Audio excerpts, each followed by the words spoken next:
this is part 2 of the integration between Anthropic Cloud desktop client and MCP server that talks to Canvas Instructor API. In this video, I'm going to show you 2 more tools that I have implemented. One of them is very important component that we are be able to query is the models. So I have 2 tools for that. One is the search, which basically lists all the models within a particular course, and also the get model tool that will allow us to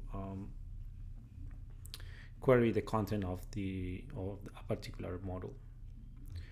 On the left side, I have my Canvas account with the course that I'm working with. And this page is the models page. As you can see, I have all these models, basically 6 core models and 2 or 3 introduction and conclusion models as well. So let me show you how those tools work. The first thing I'm going to do to start from the beginning, I'm gonna tell Claude to list all the courses, list the courses on my Canvas account.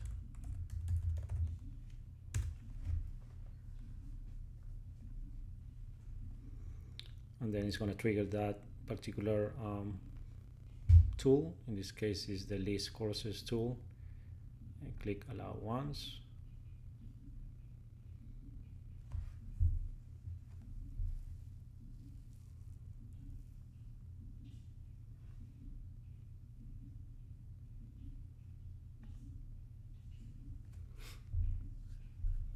Okay, it took a little bit of time. And then I want to start working with this number 2 course.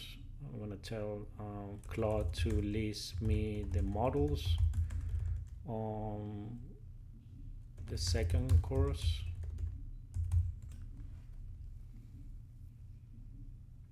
And in this case, it's going to trigger the new tool that I have developed, which is the search models. I'm going to click allow once. And just to verify if the data is coming correctly, I compare the titles of the models, so everything seems to be fine. Even I'm able to pull the ID of that particular model. And what I'm going to do is I'm going to tell the model to show me the content of that of one of the models. So show me the content of, let's see, let's choose the first one, the content of the data on voice model.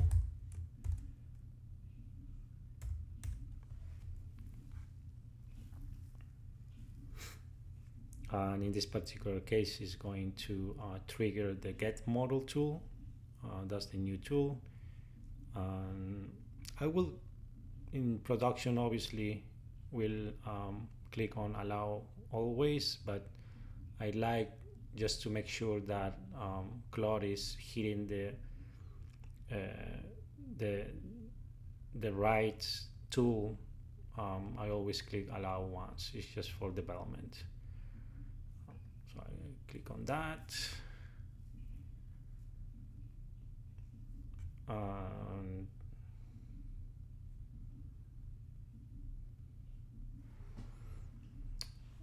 Claude model will tell me what is a little description about that particular model, the learning objectives, key content areas.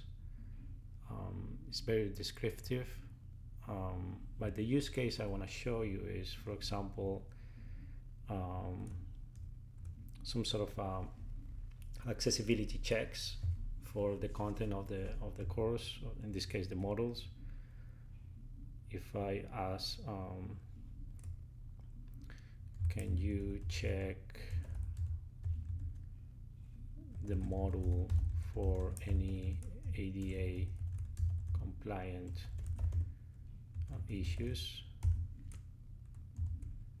Let's see what it says.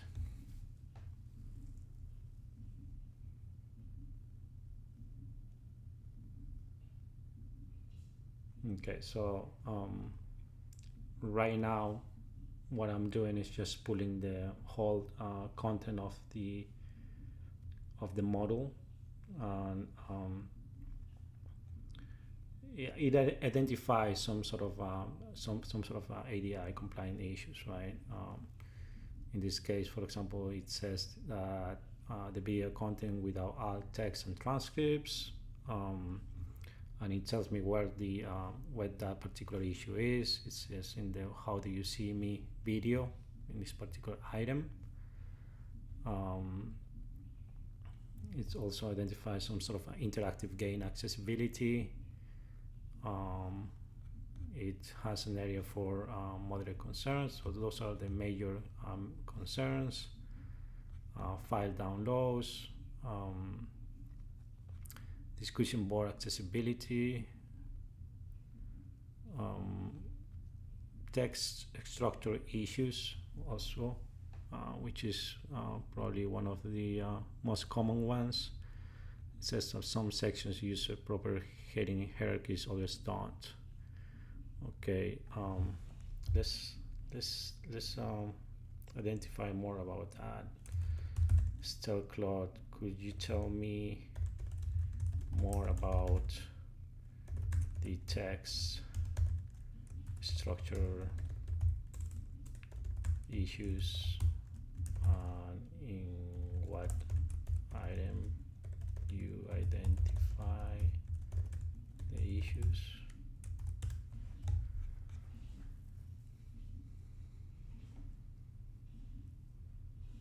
So yeah, then it's gonna a detailed analysis of the text structure issues, model 1 overview. Let's click on that, for example. It says that uses data on voice heading 2, followed immediately by model overview. This creates a logical hierarchy. Then learning objectives.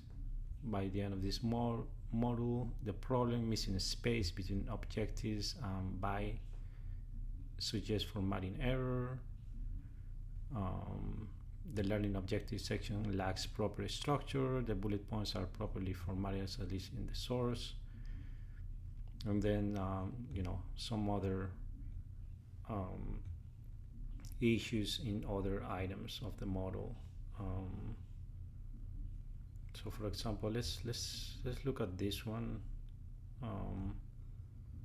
It says that the learning objectives, there's a missing space between the objectives and by. So it's identifying some error right here. Let's open up the developer tool on the browser, and yeah, so I think I know what the error is here. For example, when this course was built, they wrap these two lines as a heading 3 instead of just the couple of words learning objectives. That should be the heading 3, but they covered all this sentence as well. So that, how you fix that, you just pull that from the heading 3 and just probably create a paragraph for that. So as you can see here, they included within the H3 HTML tag. So that's probably something that can be easily fixed. But the point on this implementation or prototype is that this particular integration allows you to identify those kind of accessibility issues that you might have in your course as well. So stay tuned for other videos in the future, more about how I'm trying to prototype and come up with an idea on some sort of use cases that the MCP server that talks to Canvas can be useful. Thank you.